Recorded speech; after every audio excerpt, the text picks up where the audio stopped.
Vamos a volver a hablar de inflación en la región. Aprovechamos la actualización por parte del INDEC en la República Argentina, 104.3% en el último año. Allí la comparativa respecto a otros países del continente. Por supuesto, esto no hace más que reafirmar la preocupante situación que atraviesa ese país y que vamos a abordar a partir de este momento con el economista Antonio Saravia, a quien saludamos desde Estados Unidos. Economista, el placer de recibirlo. Buenas tardes.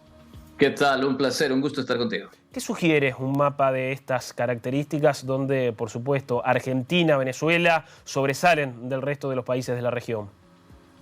Bueno, es terrible, ¿no? Hoy día hemos recibido el último dato de inflación mensual de Estados Unidos, un récord absoluto en la administración del presidente Fernández, 7.7%, que está muy por encima de todos los pronósticos. Si tú te fijas lo que pronosticaban las consultoras, iban desde el 6.9 hasta el 7.1 máximo. Pues nos ha superado a todos 7.7 la inflación mensual y, como dices tú, 104% interanual, ¿no?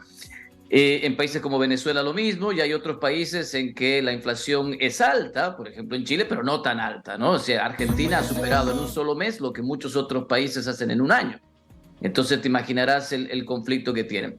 Pero mira, las razones fundamentales son siempre las mismas. Al final del día, lo que pasa en Argentina, si tú ves la oferta monetaria, es decir, la base monetaria, la impresión de papelitos que hace el Banco Central en la Argentina, en los últimos 10 años no ha bajado del 30%. O sea, le han dado a la maquinita a imprimir en los últimos 10 años al 30%. Para que tú te des una idea, la Reserva Federal imprime dinero a un ritmo de solamente un 2 o 3% anual en años normales. Pues Argentina le mete 30%. Entonces tú te preguntas, ¿por qué? ¿Por qué Argentina imprime tanto dinero, el Banco Central de Argentina? Y la respuesta siempre vuelve a estar en el déficit fiscal. En los últimos 30 años, Argentina ha tenido déficit fiscal en 25. Entonces, si tú gastas más de lo que ingresas, en algún momento le pides prestado al Banco Central y ahí se te va la inflación. Por cierto, estas cifras, en definitiva, las que se dieron a conocer hoy de la República Argentina, no pueden sorprender a nadie. A nadie. Es decir, tenemos un país que vive ya, es decir, acostumbrado a un fenómeno inflacionario crónico, un país en que el tipo de cambio, tenemos 15 diferentes tipos de cambio, ¿no es cierto? Incluso había un tipo de cambio Coldplay, si ibas al concierto de Coldplay había un tipo de cambio diferenciado, el Qatar, etcétera, etcétera. Es un desorden macroeconómico terrible. Y obviamente esto afecta a los más pobres, ¿no es cierto? Porque tú sabes que la inflación es el impuesto que afecta a las familias más pobres porque no pueden protegerse, porque el dinero se les hace humo, ¿no es cierto? Se les desarma en el bolsillo y entonces no tienen cómo protegerse. Las empresas o qué sé yo, la gente de algún nivel económico podrá protegerse moviéndose hacia el dólar si lo puede encontrar, etcétera, pero esto afecta a las familias más pobres. ¿Cree que ha empezado a revertirse? Estamos conociendo hoy datos de marzo. ¿Cree que esta tendencia empieza a revertirse levemente en Argentina, sobre todo también por el impacto que tuvieron los precios vinculados a la educación en esta última actualización? No, a revertirse no, al revés. Es decir, estábamos esperando máximo 7.1, 7.4. Nos sorprende este mes, que es un récord durante la administración del presidente Fernández, de 7,7%. Revertirse a partir de abril. Perdón, a partir de abril. Bueno, esa era la idea, ¿no es cierto? O sea, hay un compromiso con el Fondo Monetario Internacional de reducir el déficit fiscal alrededor del 2%. Y si reduces el déficit fiscal, pues entonces tienes menos presión para pedirle plata al Banco Central, entonces menos impresión de dinero y por lo tanto le pones un freno a la inflación. Será muy difícil lograr esos objetivos, porque si marzo, es decir, nos hemos salido incluso de los forecasts, ¿no? de los pronósticos, incluso los más pesimistas, pues será muy difícil que en abril retomen, es decir, empiecen a enfriarse esos precios. Veremos qué pasa, pero no soy muy optimista. ¿Cuáles son las consecuencias para un país como Argentina de que la inflación se mantenga en estos guarismos tan elevados? Bueno, lo primero es que la inflación siempre es un impuesto a las familias más pobres. Las familias más pobres no tienen cómo protegerse, el dinero se le desvanece en el bolsillo al ama de casa, al señor que busca comprar comida para los chicos, y esto es un problema social terrible, ¿no? Número uno. Número dos, cuando tú tienes una inflación galopante como en Argentina, que te suben los precios cada semana, es decir, cada día, ¿no es cierto? El problema es la incertidumbre. Entonces uno no sabe nunca cómo va a jugar el peso argentino mañana, el dólar, es decir, cómo voy a hacer, no sé cómo voy a ahorrar, no sé cómo voy a juntar para pagarle a mis trabajadores, no sé dónde está la moneda. Entonces uno pierde la métrica cuando hay inflación, ¿no es cierto? Entonces no sabemos cómo medir los precios, etcétera. Ya nada significa lo que debería significar. Y esa incertidumbre es muy problemática porque en ese contexto los empresarios dicen, ¿para qué me meto a invertir en Argentina?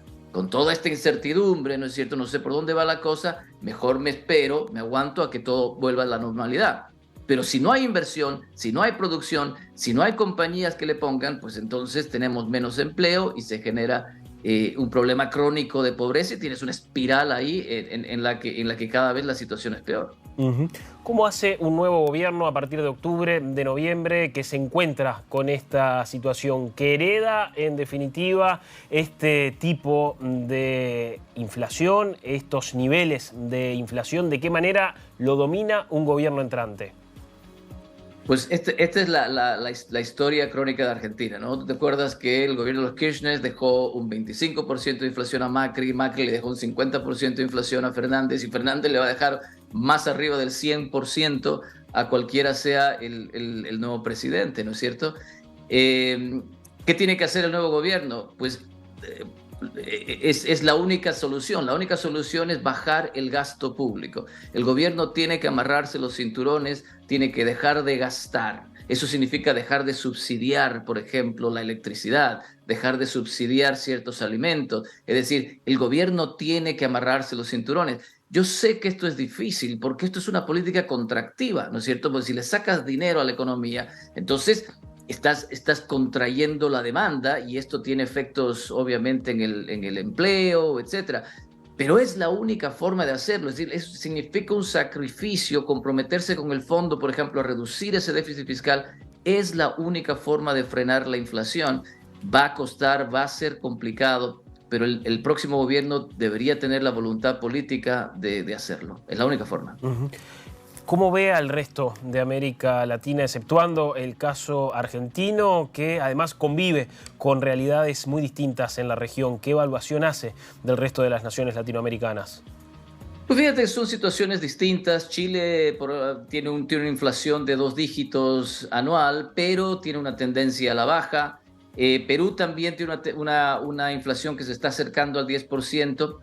Y hay otros países como Bolivia, por ejemplo, que tiene una inflación muy baja. Ahora, lo que pasa en Bolivia es que se compra la inflación, ¿no es cierto? Bolivia se compra ese índice bajo a punta de un subsidio brutal a los hidrocarburos. Le subsidian el diésel y la gasolina. Entonces, cuando tú subsidias la energía, todos los otros precios se mantienen bajos. Pero es un subsidio que le cuesta a Bolivia alrededor de 1.700 millones de dólares al año, la mitad de su déficit fiscal.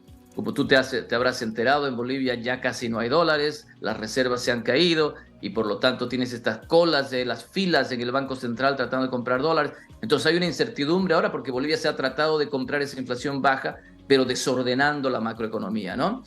Brasil tiene